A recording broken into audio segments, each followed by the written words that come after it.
दोस्तों नमस्कार। आप देख रहे हैं मनोज सिंह ऑफिशियल और मैं मनोज सिंह आपके बीच एक वीडियो सेशन प्रस्तुत कर रहा हूं। वीडियो सेशन प्रस्तुत करने के कुछ प्रमुख कारण हैं। उस कारणों को आप सुने, समझें और स्पष्टीकरण हो जाएगा आपको कि हम लोगों का जो ट्रांसफर पिटीशन की डेट कल तक टेंटेटिव डेट था 23/9, लेकिन हमारे माननीय विश्वनाथ जी और आदर्श जी की टीम के द्वारा जो कार्य हो रहा है, तो हमारे आदर्श जी जिसके नाम से ट्रांसफर पिटीशन की डेट लगी हुई है, जो मुख्य पिटिशनर है, उन्होंने ट्वीट करके हमें बताया कि नहीं, हम लोगों का केस जो है लिस्टेड हो गया है 54 नंबर पे। ठीक है, तो ये भी बहुत अच्छी बात है, क्योंकि टेंटेटिव डेट होता है तो हियरिंग होता भी नहीं है। अब इस पूरे मसले पर जो हमारे टीम का नज़र और AOR सर का जो नज़र है, बिल्कुल एकदम काग चेष्टा की तरह है, क्योंकि ट्रांसफर पिटीशन ये तय कर देगा, ट्रांसफर पिटीशन ये बिल्कुल तय कर देगा कि हम लोगों का जीत होगा कि नहीं होगा। और नहीं का तो कोई प्रश्न ही नहीं उठता है, क्योंकि आपको पता है कि ट्रांसफर पिटीशन में ही NCTE और NIS को नोटिस हुआ था और उसने अपना IE दाखिल करके उसमें बन गए हैं वो लोग। तो अब जो है, चूंकि जो ट्रांसफर पिटीशन था, बहुत से लोगों के अंदर कंफ्यूजन सा बना हुआ है। अभी 2-3 लोगों का फोन है हमारे पास कि सर इसी से फाइनल हो जाए कि ओपन रिव्यू होगा।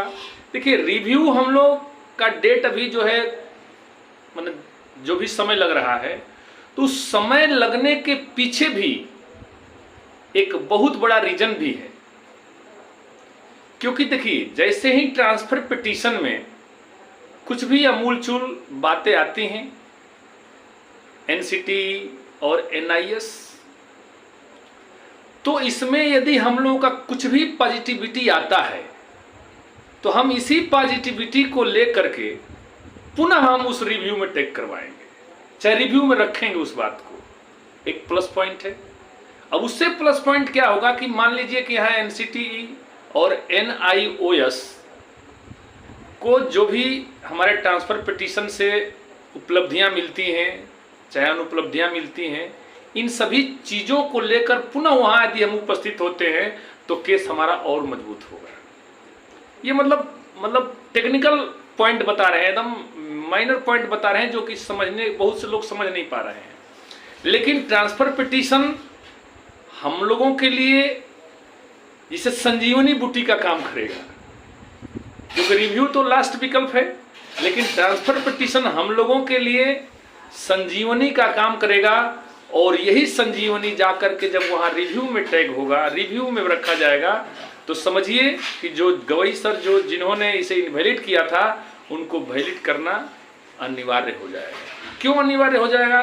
क्योंकि आपको यह भी खूब अच्छी तरह से पता है कि जिस समय हमारा NIS DLED इनवैलिड हुआ था, तो NCT हमारे पक्ष की ही बात रखी थी, विपक्ष की बात नहीं रखी थी।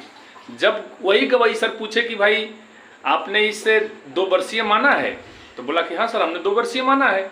10 मई 2017 का अप्रूवल लेटर भी दिखाया उसने कि देखिए भाई, हमने तो 2 वर्षीय डिप्लोमा माना है रेगुलर, और इसका डिजाइन जो हुआ था NIOS गवर्नमेंट ने किया था, भारत सरकार ने किया था। लेकिन वहाँ ये कहकर इनवैलिड कर दिया गया कि इससे ठीक है, हम आपका अप्रूवल लेटर को नहीं मानते हैं, राजपत्र में शामिल कराइए, राजपत्र का लेटर दिखाइए, गजट दिखाइए, तब मानेंगे, क्योंकि गजट में था ही नहीं। तो अब वही बात यहाँ ट्रांसफर पिटीशन में यदि जब डिस्कशन होगा, तो यदि वो निकल के सामने आता है, तो जज साहब खुद कहेंगे कि भाई इसे आप जो है 2 वर्षीय डिप्लोमा तभी माना जाएगा जबकि राजपत्र में शामिल होगा। तो वो खुद NCT कहेगा, चाहे इनसे बोले, ट्रांसफर पिटीशन के जज साहब से बोले, या रिव्यू पिटीशन के, कि भाई आप ऑर्डर करिए सर MHRD को, तुरंत गजट छपेगा। तो बहुत छोटी छोटी चीज़ों पर हमारा टीम एकदम काग चेष्टा बको ध्यानम की तरह लगा हुआ है, ठीक है।